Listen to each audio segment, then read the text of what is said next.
If and when the war of guided missiles erupts from the sky, these awesome weapons will carry nuclear warheads.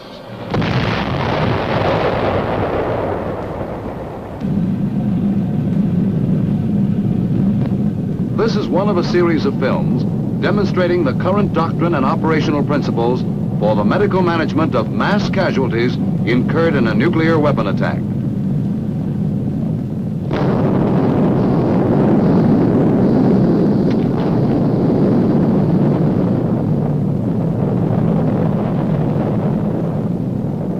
Following such an attack, a great disparity will exist between the medical requirements and the medical resources.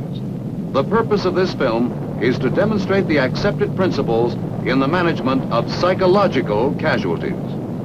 Within the area of the actual blast, there will be great destruction, death, and injuries in large numbers. However, even beyond the periphery of such a blast area, many injuries will result from flying debris and secondary fires. In addition, although they may escape injury, many will show varying degrees of non-effectiveness.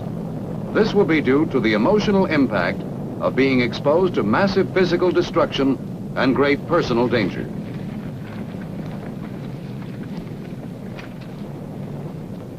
Mass panic in disaster conditions will be rare. Sudden flight may be common, but such behavior is not panic if it is self-controlled or successfully directed by others. In fact, instantaneous flight or rapid taking of cover may be the best possible way to survive under such threatening circumstances. As long as flight is not blocked and escape routes are open, mass panic is unlikely to occur and is therefore preventable.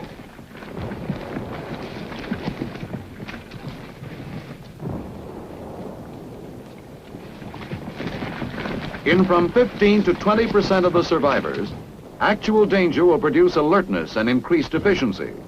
Prior training or experience will increase the likelihood of this favorable reaction. However, the majority of individuals will be unable to cope with such a catastrophic experience immediately, particularly if it is unexpected or prolonged. The sudden obliteration of their surroundings, the sound and fury of the blast, will make it difficult to respond or react promptly and effectively. Great fear will interfere with the ability of many to understand what has happened or to decide what they must do. After seconds or minutes, however, most of them should recoil and develop sufficient awareness to take steps for personal survival.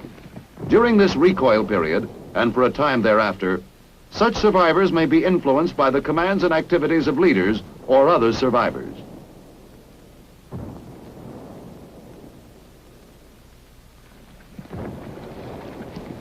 Perhaps 5 to 20% will not rebound immediately.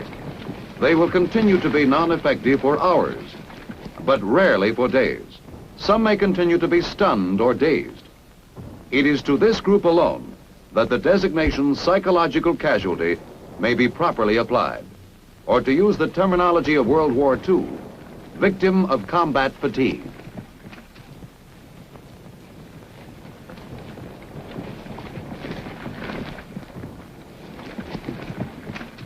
Most of the survivors of a nuclear attack will react in ways which must be regarded as normal responses to stress of such severity.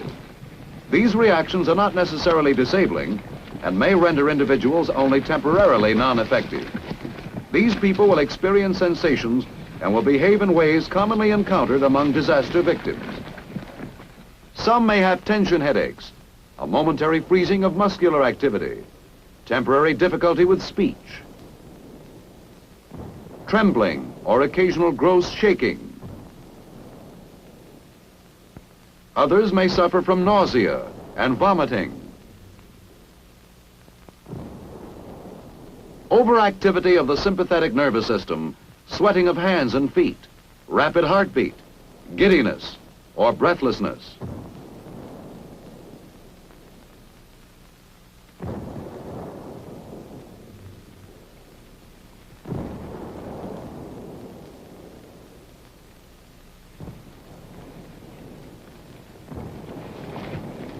Still others may exhibit such psychological manifestations as a passing apathy, helplessness, docility, sadness, resentment, fatigue.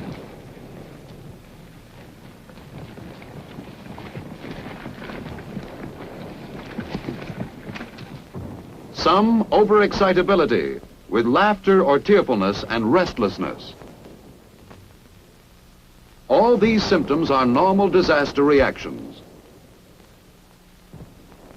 Individuals suffering them will be unhappy, uncomfortable, and distressed, but they will be non-effective for only a very short time and should not require specialized medical treatment or management. If their difficulties are not to be prolonged, it is important that the nature and significance of their reactions be understood by their leaders and by those about them. Such persons who are immediately available must provide them with direction, firmly encourage their prompt return to effective function.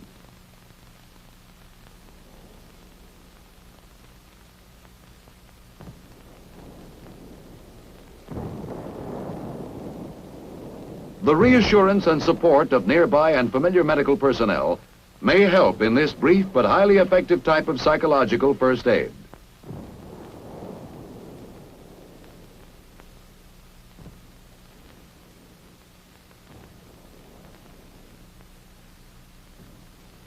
Only when, despite such efforts, the abnormal behavior persists, should psychological casualties be considered psychiatric problems requiring specific medical treatment for their combat fatigue.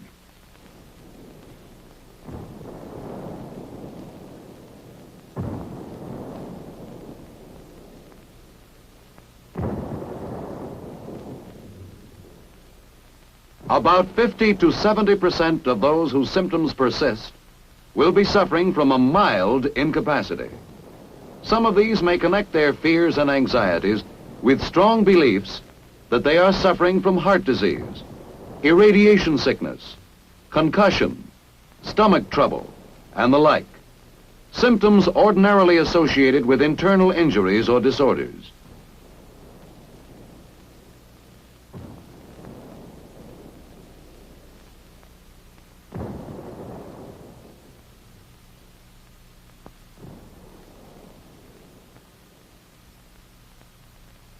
Burns or other minor injuries may serve as a focus for undue bodily concern. Such patients may demand aid with excessive tearfulness or anger.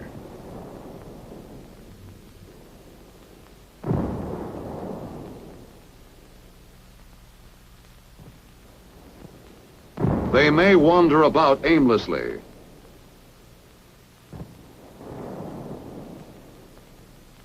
Doing meaningless things. Others of this mild type may exhibit restlessness and become over-talkative.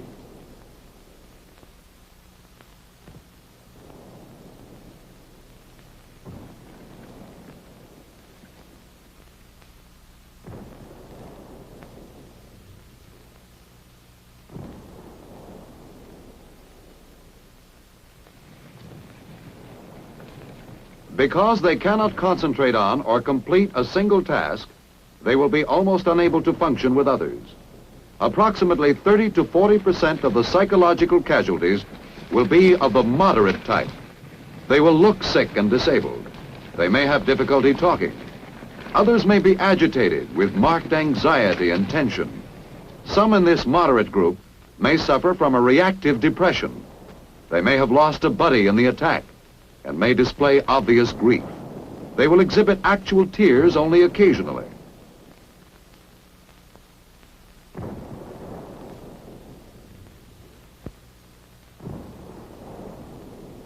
Still others may suffer from hysterical blindness, deafness, loss of memory or voice. Some may have a paralysis of one or more extremities, brought on perhaps by a minor injury or by the blast wave. They will characteristically present a bland indifference until efforts are made to remove the symptom. Then tension mixed with anger may appear.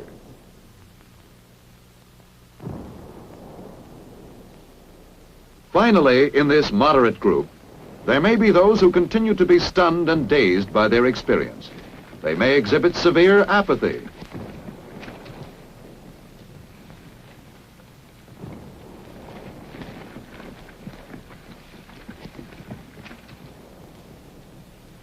Questions will be answered only in monosyllables. There will be no evidence of tears, depression, or anxiety.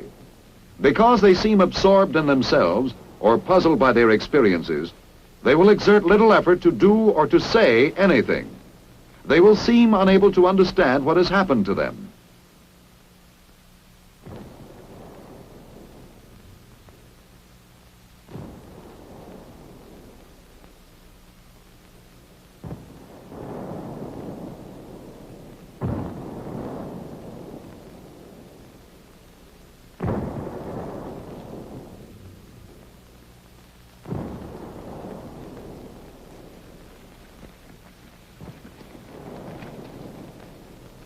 Approximately 1 to 3% of the psychological casualties will be in the severe group, clearly out of contact with reality, exhibiting uncontrolled actions which are purposeless and undirected. Because they respond without discrimination, self-injury may result. It will be impossible to reason with them, and incoherent shouting will sometimes occur.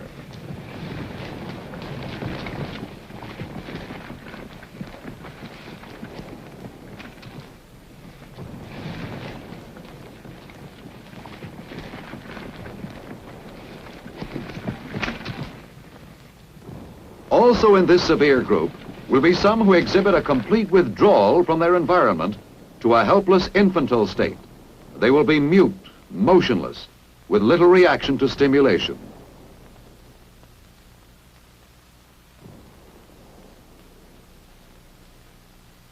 At times they can be led, much like a small child. But such manifestations may change in a matter of minutes, rather than hours or days.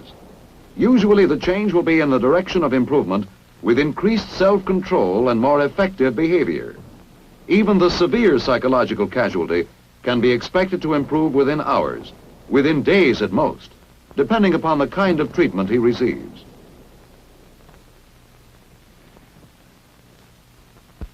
There are certain basic principles to be followed in the treatment and management of mass psychological casualties. This must be remembered. Most of these casualties will be suffering only temporary emotional disturbances. They can be expected to improve as the danger lessens. Therefore, treatment must be made available as soon as possible and as near as is practical to the scene of the nuclear disaster. Most of the mild cases of freezing, indecision, and helplessness can be handled best by their buddies, by their commissioned or non-commissioned officers,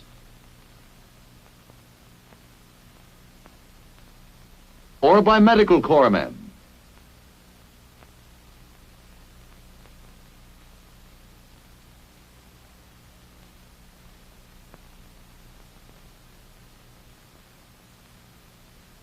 Many of the casualties will be readily influenced by suggestion and other simple measures to recover self-control. For this reason, early treatment can produce an improvement before time and continued helplessness have fixed a temporary condition into a chronic disorder. This will prevent psychological casualties from overloading evacuation channels and medical facilities unnecessarily.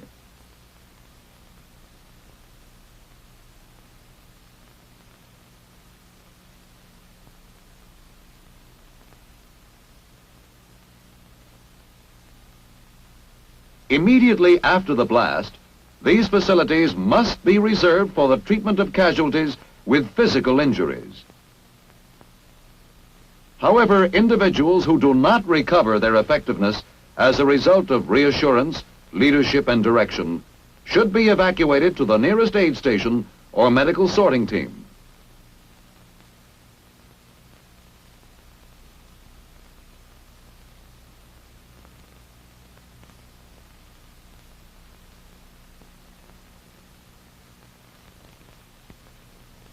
They should be evacuated as walking wounded if possible. By litter only if absolutely necessary. In nuclear warfare, the battle group surgeon will normally assume the role of a frontline psychiatrist.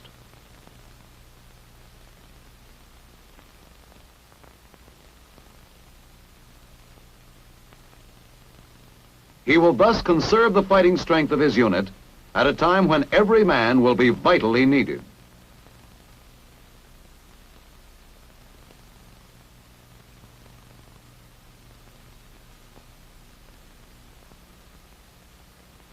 Mild cases, if they reach medical sorting teams or aid stations, will be placed in a holding category.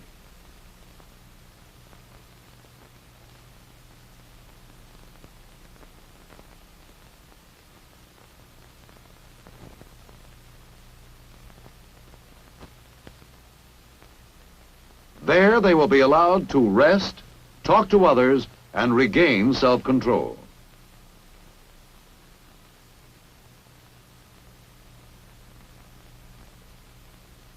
Careful sorting and early corrective treatment at the aid station level can promptly restore vitally needed trained manpower urgently required for defensive and rescue tasks.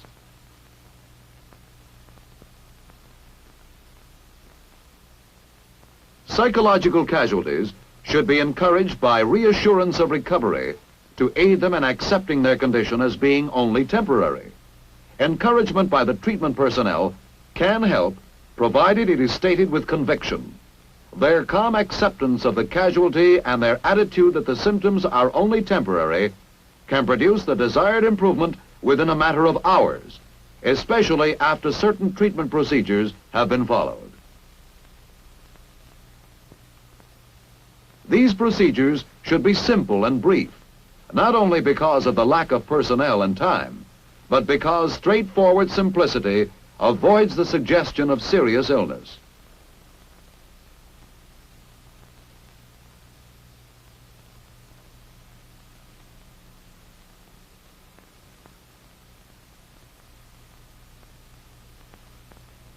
Early measures to relieve thirst, pain, and minor injuries can provide the most favorable conditions for return to duty.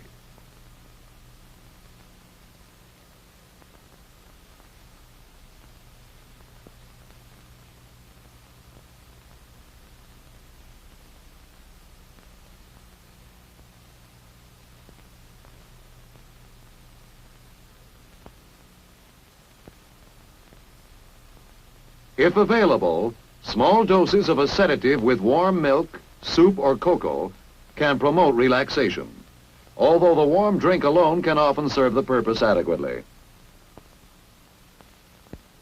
A rest period of several hours is also indicated. Later, if time permits, the psychological casualty should be interviewed briefly and should be encouraged to relate his experiences in the disaster. This will give the casualty an opportunity to talk about himself and express some of the feelings and attitudes that may be responsible for his symptoms. It will also encourage him to respond to others so that he can be motivated to return to duty.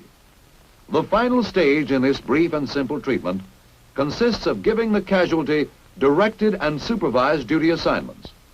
Preparatory to their return to duty, improved cases can be readily put to work at some part of the salvage, rescue, or medical mission.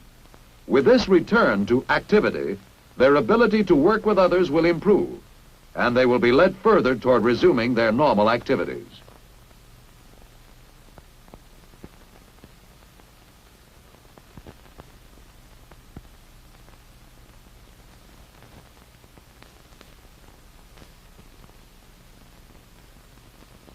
Immediately after a nuclear attack, transport for medical evacuation will be reserved primarily for the physically injured.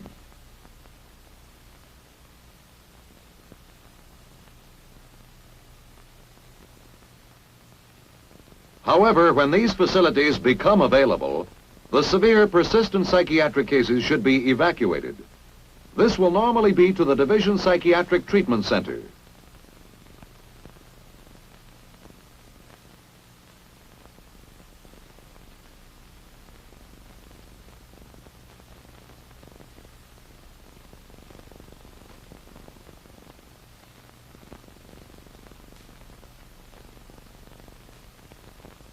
The division psychiatrist and his staff will usually be found at the clearing station.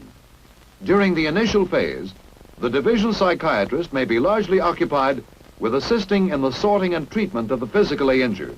In this period, the psychiatrist may restrict his specialized activities to the supervision and direction of the division social worker.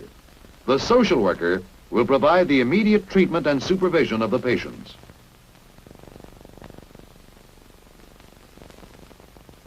After the emergency has passed and the situation has stabilized, the psychiatrist will resume his active specialized medical function. In summary, all military personnel must be prepared to treat the psychological casualties which can be expected in nuclear warfare. They must realize that the common psychological reactions to be expected after a nuclear attack will be states of temporary disturbance. These can be expected to improve rapidly as the danger lessens and without specific medical treatment. Most of these individuals can be aided by those about them. The treatment of psychological casualties should be based upon principles that include treatment as soon as is practical and as near as possible to the disaster area, assurance of recovery, and brief, simple procedures to include feeding, rest, and interview. Remember, treatment should be started in the field. Sorting, and if at all possible, active treatment should be provided by any medical facility receiving psychological casualties. Proper sorting and management can be highly effective in preserving manpower. Most important, in the early phases of a nuclear attack, directed work and other steps to improve effectiveness will not only shorten the period of abnormal behavior, but will save lives, reduce disability, and in general, lessen the inevitable confusion and chaos resulting from a nuclear attack.